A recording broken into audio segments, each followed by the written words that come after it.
Coach, over the last week or so, there's been a ton of momentum and things with the Bulldog Initiative and the collective with Charlie Winfield, and I think they quadrupled in what was given last week alone. And I guess just with that, I think some of your coaches have kind of mentioned it as well, but how awesome is that support, and just I guess to keep that momentum going and people continue to contribute to the Bulldog Initiative. Just kind of what's your thoughts on that, and how important is it to keep that rolling?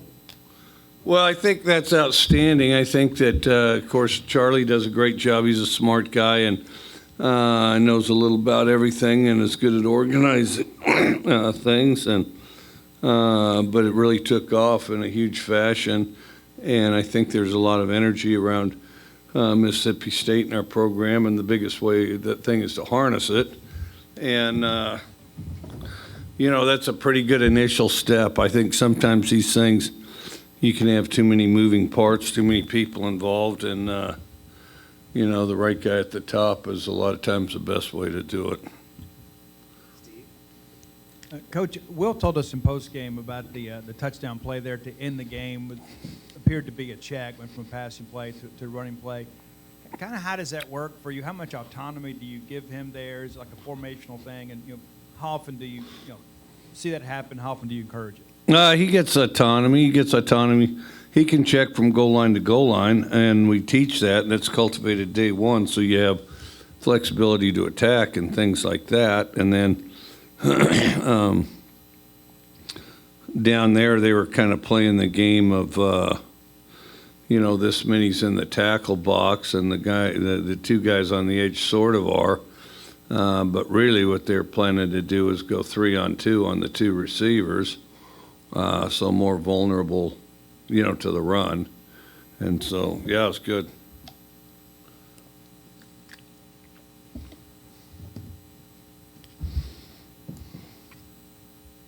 Mike, you mentioned after the Alabama game that your receivers needed to work on their hands in the bye week that you guys had. I guess, what do you think of that group's performance against Auburn? I guess, how do you keep improving with 3 games left on the season?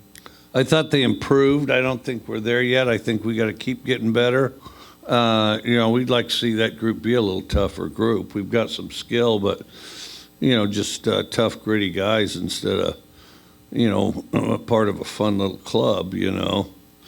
And, I'd love to see some guy that is determined to be the best receiver of that group, take the whole thing, control of it, and, have a burning desire to have more catches than everybody else and practice and play like that. And then others will have some example to follow. But,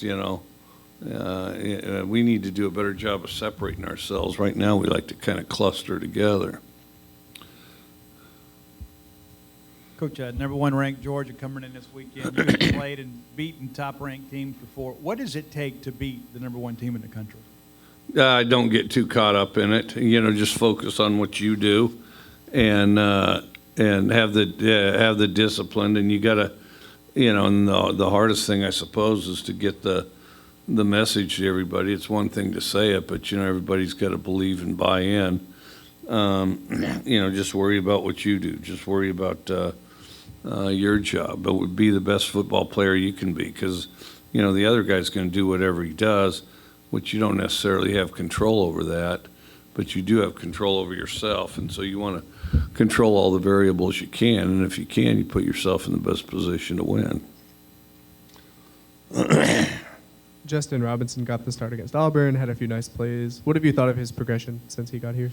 I think he's improving. They're playing leapfrog over each other right now. It'd be nice if they separated. If I were to pick one of the two today, it'd be Duck. But that's the thing. They just they just join hands and go in a circle, and then whenever the music stops, one's standing, the other's sitting down, and then you do it again, and they change places. I mean, no, I'd like to see somebody that really wants to beat somebody out. Coach, Georgia's defense had an outstanding weekend against Tennessee. How do you plan to overcome what they can do? What have you seen from them so far? Well, they're just talent. They're a real talented group, and they're aggressive. I think that'd be the best way to summarize it. They're not complicated. They're good, good personnel, aggressive, keep it simple enough that everybody can go fast, and so that's what makes them tough. Kind of along those lines, you mentioned after the Bama game, you felt like maybe some of your guys were fearful, I guess, of the Alabama logo on the other side, I guess. What do you say to the guys? I guess, how do you implement, that they're not afraid of seeing Georgia on the other side now? Well, I hope we learn something. We'll find out,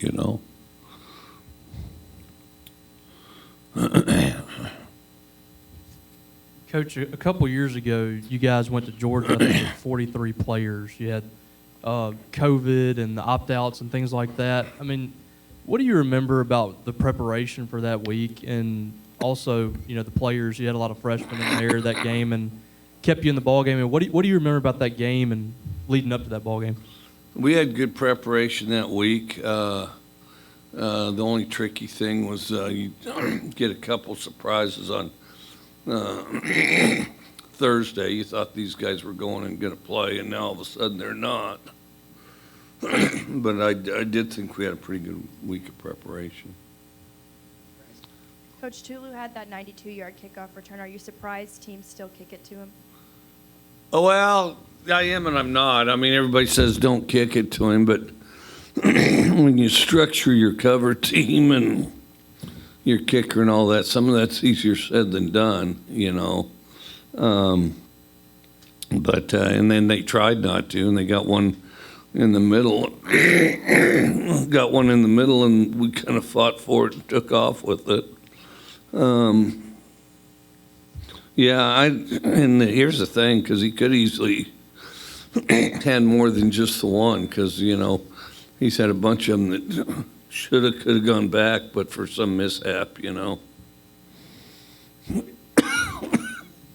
Coach, you've got a couple of former Mississippi State players on your staff, Tim Washington, Scott Lashley, Tavez Calhoun. How beneficial is it to have former players stay involved on your staff? Well, I think it's good. I mean, there's a lot of natural enthusiasm, and not everybody says, well, they know their way around. Like, that's so complicated. It's not very complicated. But just the general enthusiasm around the program, and they kind of share the heartbeat of a guy that came here to begin with, grew up with it, and I think that translates, and I think it's something important to translate. Coach, Georgia, obviously a great team. They're not ranked number one for nothing, but you guys had some success out there a couple years ago. How much does that help maybe not play the logo, but play the team, so maybe you don't have the issue that about, having the intimidation factor, I guess, of playing the mystique of a team like that? Well, I'm not sure. We'll see. But, they're a good quality team, and on their team in particular, not as much ours, on their team in particular, some of those guys weren't there for that game, so I'm not sure how much of an impact it'll have. What have you thought of Stetson Bennett's performance this year, and I guess how do you game plan defensively to try to slow down that offense? I think he's improved. I think he's kind of a tough, gritty guy, and I think he does a good job leading that unit and inspiring that unit. Back on the NIL subject, the NCAA releasing the schools to have a little more freedom on this.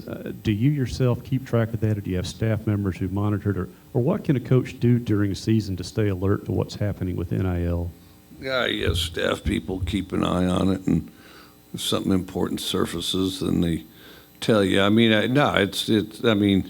chasing that around every day is like an unworkable deal. I mean, it's just madness, and so you have to have somebody that keeps track of it. The only thing guaranteed is they're going to change it again, and then just follow it the best you can, and then eventually the dust settles, and they'll settle on some things for a while, and you try to identify that and react to that when that happens.